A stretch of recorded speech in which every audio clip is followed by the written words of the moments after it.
Hello, the passage we just had read for us is from the book of Nehemiah in the Bible.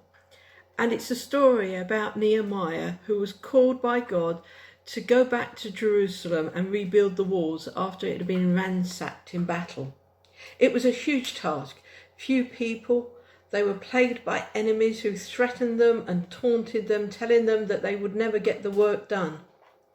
They were a people who were under attack, overwhelmed and spread too thin, much like us at this time. Last week I did a video clip which is on our YouTube channel, where I talked about the word fear, which we hear talked about so much at the moment. And today I want us to think about another word that we're hearing a lot of at this time, and that's the word hero. We think about the heroes that we're seeing around us at this time. There are those in the NHS and in lots of care homes who are looking after us when we're ill or old, making sure that nobody dies alone. There are those who keep us safe, the army, the police, the fire. Those of us who keep us fed in supermarkets and driving lorries and stacking shelves. Those who keep the gas, electricity and water flowing. Then there is the unknown individuals helping in their local community, and those like the amazing Captain Tom who have raised millions of pounds. A hero is a person who is admired for having done something very brave, having achieved something great, or having risen above a terrible situation. In the Bible, in the book of Hebrews, chapter 11, there is a whole list of people. They endured so much and seemingly did the impossible. It's like it's the who's who's of the heroes of faith. And it's easy to think when we read them and read their stories that somehow they were extra special, and yet they weren't. They were normal, weak, scared people, all with the same flaws and insecurities that we have. Ordinary people who lived ordinary lives until God called them, or circumstances came and upset the status quo, and they took the choice to step up and to step into the unknown, knowing that God, to whom nothing is unknown, was with them. And I find this a challenge to us now, in this time that we find ourselves in, is how do we follow the example of these heroes and step up and step into the opportunities that God is opening up and calling us into. It's very easy to think at this time of all the things that we are missing, and yet there are opportunities that we're having now that we wouldn't have had without this happening. But the first thing we need to remember is we cannot do this alone. That list in Hebrews 11 are heroes of faith. They weren't just heroes in their own right. They couldn't have done the things they did by themselves. They did them because they knew that God is with them. And we need to know that as well. We need to know our God. We need to know his strength, his power, his grace, his mercy, his presence, and we need to know his voice.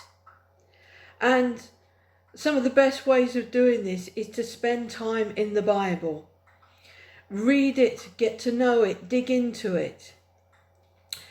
You can read lots of it and chapters at a time, or you could just read a verse and just think about it during the day, about what that verse means and how that relates to you and your life. What is God trying to say to you through that? But also, it's especially important, is spend time listening to God. For so many of us, we have more time on our hands than we are used to having, and we can use this as an opportunity just to spend time with God, to put on some worship music, to get into his presence, but also just to let the silence go, not presenting with a list of what we need and what we want from him, but to listen to what he wants to say to us. So that helps us to secure in our hearts that he is with us. And then we need to go. We need to let go, Our lives have already been turned upside down in this physical world, and there is a lot of things that we've had to let go. But there are things that this shaking, this upside down world that we're living in at the moment can show of us, of our internal world. It maybe brings to the forefront the things that we trust in that actually aren't very trustworthy. It can show the fears that bind us up or the insecurities that hold us back. But God is here always, but in this time as well, to change our priorities and bring us freedom from our fears and insecurities. And then we need to step into this crazy world that we seem to be living in at the moment, knowing that God is going with us, knowing that as we take a step forward, what is unknown to us is known to Him. But how do we step into this? For some, it might be to give an encouraging word or a gift. For somebody, it might be to go and knock on a neighbour's door and check up how they are. Or to start up a conversation at the supermarket queue. Or to take time to answer the questions of colleagues at work who are thinking of things in different ways because of what we're going to. Maybe opportunities as we look at different ways of doing church, of how we can, as a church, still reach out to people with the good news of Jesus. I believe that in these times there's going to be a lot of new opportunities. The question is, are we brave enough and bold enough to put our trust in God and to step out into those opportunities as they come, knowing that He is with us?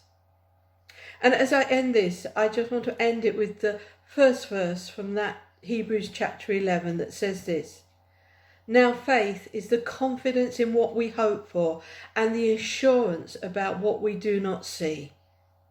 Although we cannot see the end and the way forward on this, let us go into this week and the weeks that come with a confidence in who our God is and that He is going with us. God bless you in this week, and go with God.